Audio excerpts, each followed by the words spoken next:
Again, a very good morning to everyone. Present વેલ્યુના આપણે જે સમ હતા એ હવે આપણે કેલ્ક્યુલેટ કરવાના છે. ફ્યુચર વેલ્યુ કમ્પાઉન્ડિંગ વેલ્યુના સમ કેલ્ક્યુલેટ થઈ ગયા. બે જ ટેકનિક હતી, ધ અમાઉન્ટ સિંગલ અમાઉન્ટની અને એન્યુઇટીની. દેન આફ્ટર હવે આપણે પ્રેઝન્ટ વેલ્યુના સમ કેલ્ક્યુલેટ કરીએ છીએ. પહેલાં આપણે બાયફર્ગેશનમાં સમ કેલ્ક્યુલેટ કરીએ છીએ. ફ્યુચર વેલ્યુના સમ્સ, દેન આફ્ટર પ્રેઝન્ટ વેલ્યુના સમ્સ. બંને ટેકનિક પ્રોપર મેનરમાં એના સમ્સ થઈ જશે. પછી મિક્સ સમ આવશે કે એમાં આપણે જજ કરવાનું છે કે આ સમ છે એ કઈ ટેકનિકનો છે. So under that, the first one, the present value of a single amount. The formula is P is equal to A upon 1 plus R raised to N. હવે આ ટાઈપના સમમાં તમને ફ્યુચર વેલ્યુ આપેલી જ હશે કે સો એન્ડ સો ઇન્ટરેસ્ટ રેટે so and so years માટે ઇન્વેસ્ટ કરો છો તો તમને આટલું એમાંથી બેનિફિટ મળે છે. તો you are suppose to find the present value. એટલે તમે પ્રેઝન્ટમાં કેટલું ઇન્વેસ્ટ કરેલું હશે તો તમને ફ્યુચરમાં એટલું મળે છે. એ ટાઈપના સમ્સ આપણે હવે કેલ્ક્યુલેટ કરવાના છે.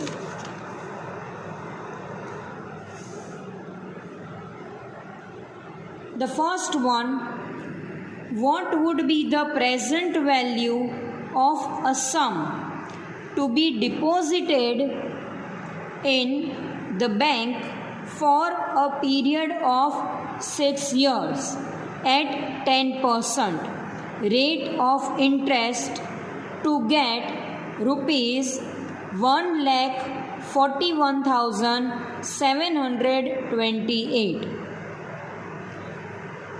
સમમાં આપેલું જ છે what would be the present value. એટલે આપણે કયો સમ ફાઇન્ડ કરશું, કઈ ફોર્મ્યુલા ઇન્સર્ટ કરશું? પ્રેઝન્ટ વેલ્યુની. Again I am repeating myself કે જ્યારે તમે અત્યારે તો તમારી પાસે બુક નથી, પણ જ્યારે તમારી પાસે બુક્સ આવશે ત્યારે સમ પહેલાં પ્રોપર મેનરમાં રીડ કરતાં શીખી જજો. રીડિંગ કરશો સમનું, ઈચ એન્ડ એવરી સેન્ટેન્સ શું કહેવા માગે છે એનું જો આપણને જજમેન્ટ હશે તો ડેફિનેટલી આપણને કઈ ફોર્મ્યુલા ઇન્સર્ટ કરવી એનું કન્ફ્યુઝન નહીં થાય.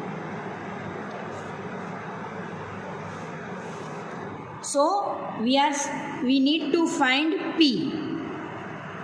પી હવે આપણે ફાઇન્ડ આઉટ કરવાનો છે.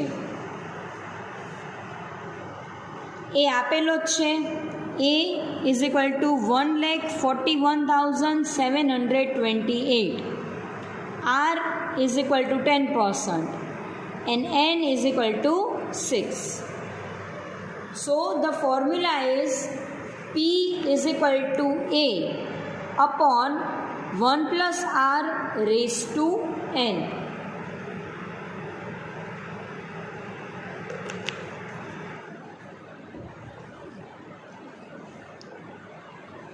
આપણે અમાઉન્ટ ઇન્સર્ટ કરીએ.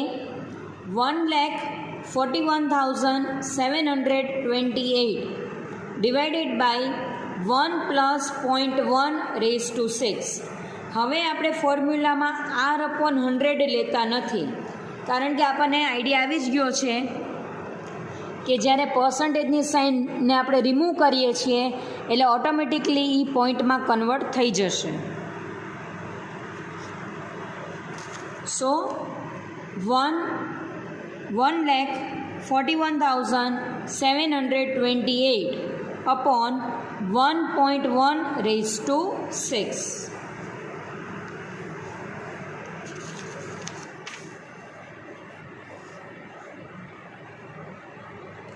1.1 into 1.1. This is the answer for second year, third, fourth, fifth, sixth? The answer is 1.77156. Point પછીના 4 ડિજિટ આપણે કન્સિડર કરીએ છીએ. 1.7716. હવે 1,41,728 that is divided by 1.7716.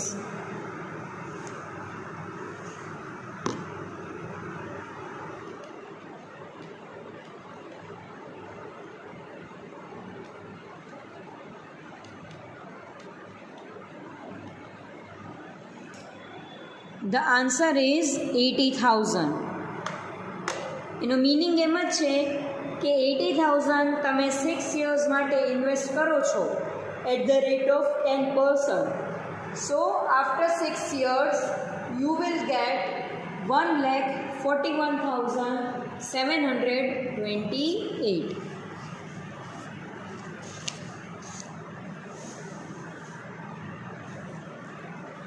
Yes, this is a sum for your homework. For the present value of a single amount, what is a present value of a sum to be deposited in a mutual fund for a period of 8 years at 15% rate of interest to get rupees 3,05,902? Again, what is the present value of? એટલે આપણે જે P છે એ આપણે find કરવાનો રહેશે. Then after N is given 8 years, rate of interest is 15% and A, future value is there 3,05,902.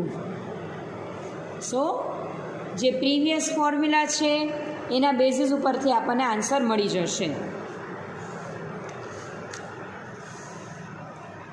Now the next one, present value of an annuity. જેવી રીતે આપણે future value of annuity calculate કરેલી છે, હવે આપણે present value of annuity calculate કરશું.